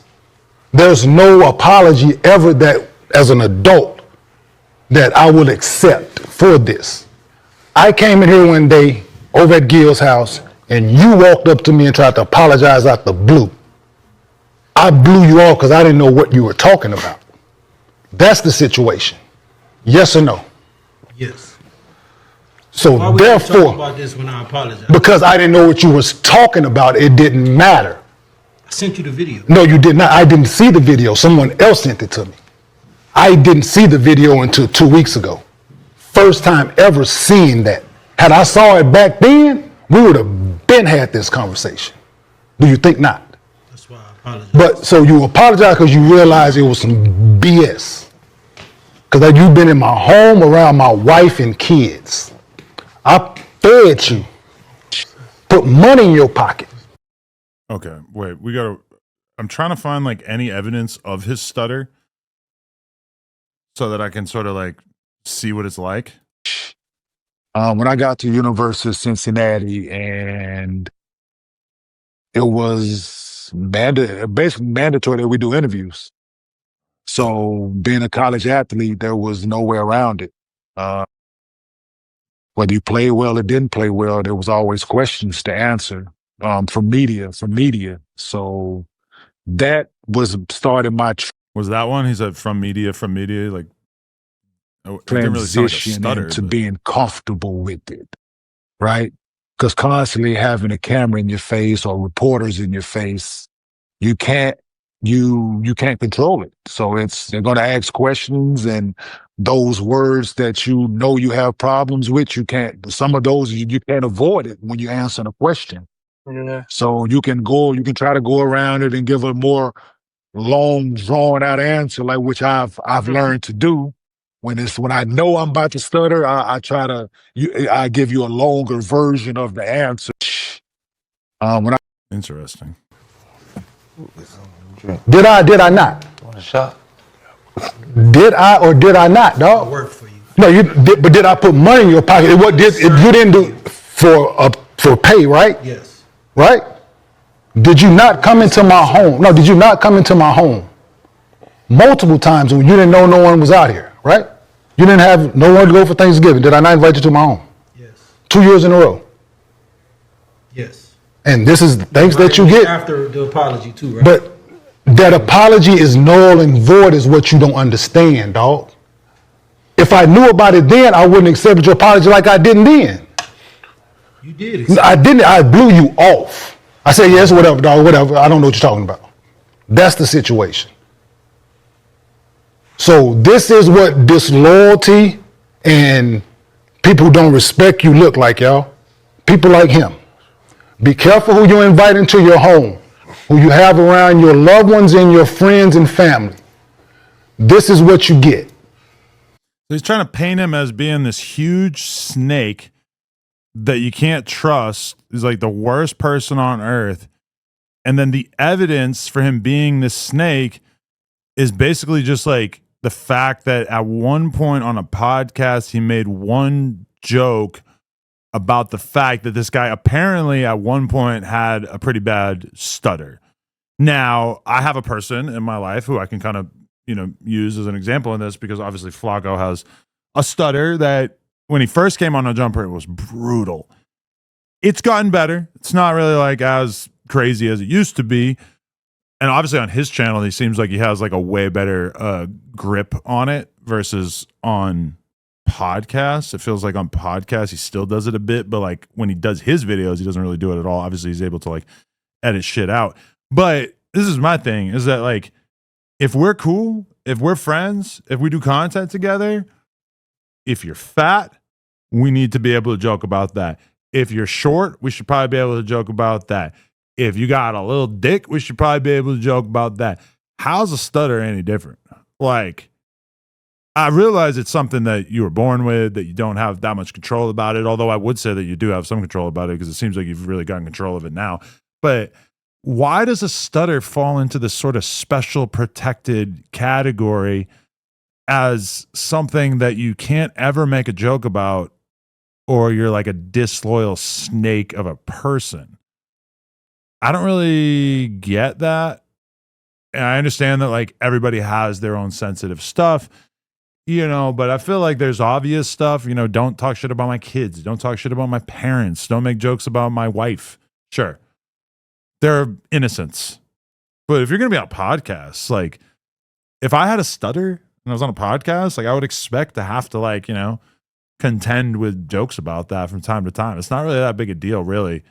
Like it's really not even the kind of thing that I would expect people to be that sensitive about. And I've kind of had to deal with this before because sometimes I'll be on the podcast with Flacco in the past and like he'll do like a really, really long extended stutter. Well, he'd be like, but wait, what?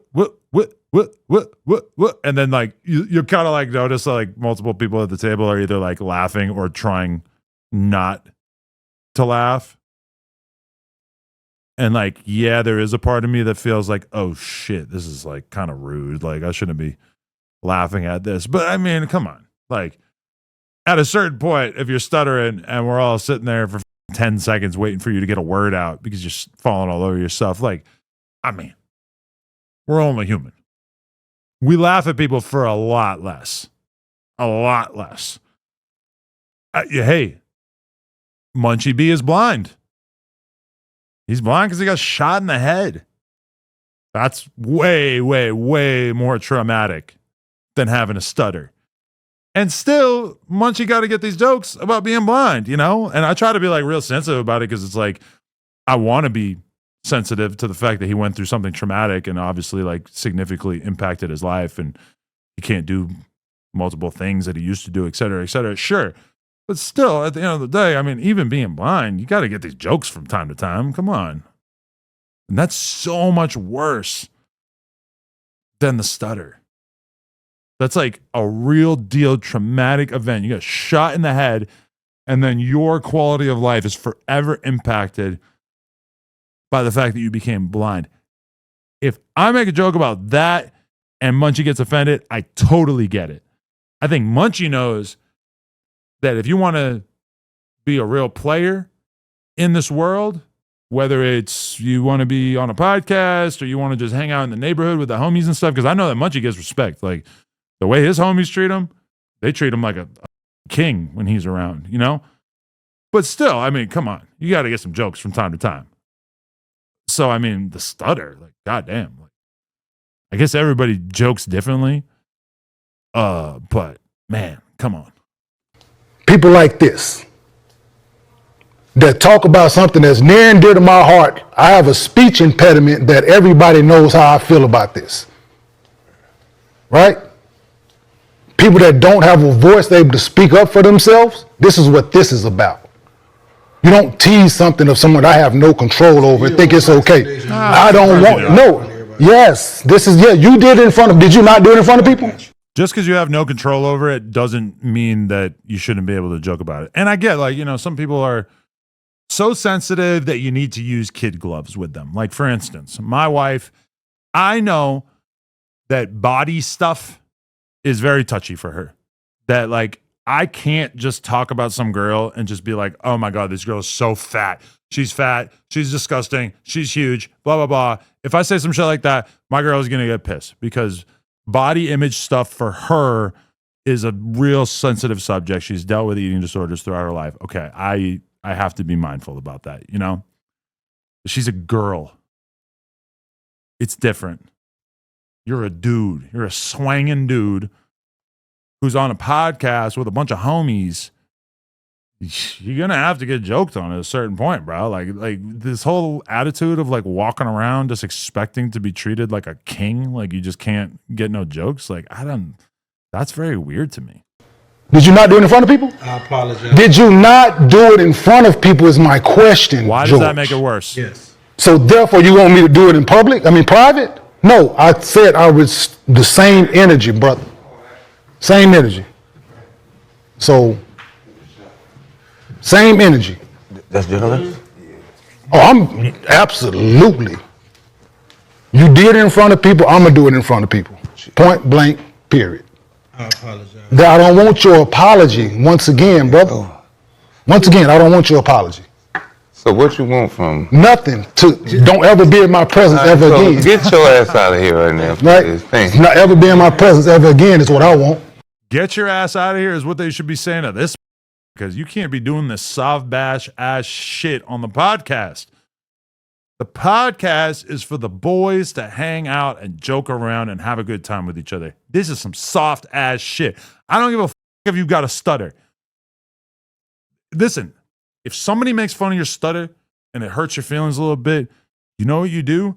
You load up and you talk some shit back. This is a podcast. You're playing the dozens. If he said something on another podcast, here's what you do. You get on your Instagram story, you talk some shit about him, you tag him, like you go back and forth and have some, like be comfortable with some banter, bruh. It's crazy. But with that, appreciate you for letting me have the floor, your side. I mean, shot that. Oh yeah, you on the 2 shots? You don't need nothing. I'm cool. You get a drink, you might. No. Flash See, back Nick, into me. no. So Nick, that's Be the like, thing. Nick, This is the other route, right? And that's a thing. Trip Taker said self-deprecate, play on the stutter, embrace it, make fun of yourself, and people would drop it instantly. Exactly. Bruh. Like, the reason why people don't make fun of Munchie with the blind shit is because it's obvious that he don't really give a f. That you can make those jokes and it just kind of rolls off his back. He's not tripping like that. And I feel like that goes a long way. You know? Wow, how did we just get so many followers all at once? What's that? You guys are going to keep me on here longer if you keep following like that. Shout out to all the new followers and the subbers. A long time ago, it would have went a different way. I know. This is an adult me. You did it in front of people, you get that same energy from me. That's all. I ain't did nothing but be nice to that man. I felt kind of bad. You know what I'm saying? That's all. Somebody praising me. Somebody like, yo, Kenyon Martin, only bright spot on the show, this, that, and the third. And you go out your way to be like, he can't even talk. Ain't nothing okay about it. Nothing. So I don't care who would have did, who would have said it. Same energy, dog. That's all. Do your job, Joe. Go ahead and transition. What a great podcast. Nobody has a single thing to say. If this was on No Jumper, everybody would be jumping in to try to get their takeoff, which honestly makes me appreciative of my cast and crew, because the way that they're like not engaging with him is kind of boring. That's hard to follow that. Transition. That was easy. Without them tombstones in the chat. Shit. Y'all want to keep going? What y'all want to do? Yes. Listen, I don't man. know if Hey, they Nick. talk about sports no more. No, hey, Nick, this is the thing. You throw mud, right? We can slang mud. But you slang mud, I'm throwing mud that got bricks in it. That's all. Man, what type of mud is that? I don't know if you were really throwing mud that had bricks in it. Really, you just sound soft as I don't know. I wanted to like empathize with that dude more. That was some soft shit. I'm not gonna lie. That was like really, I just didn't really see it going like that. Oh my God, Alice. What is Alice doing? That's the problem. I'm getting sucked in by these shorts. With the normal girls. Whoa, what do you got? What are you doing? All right, dude. That's what, bro. The problem is the OF girls are good content, but they're just like, bro. They give it up easy too. They give it up so easy. I don't give it up easy though.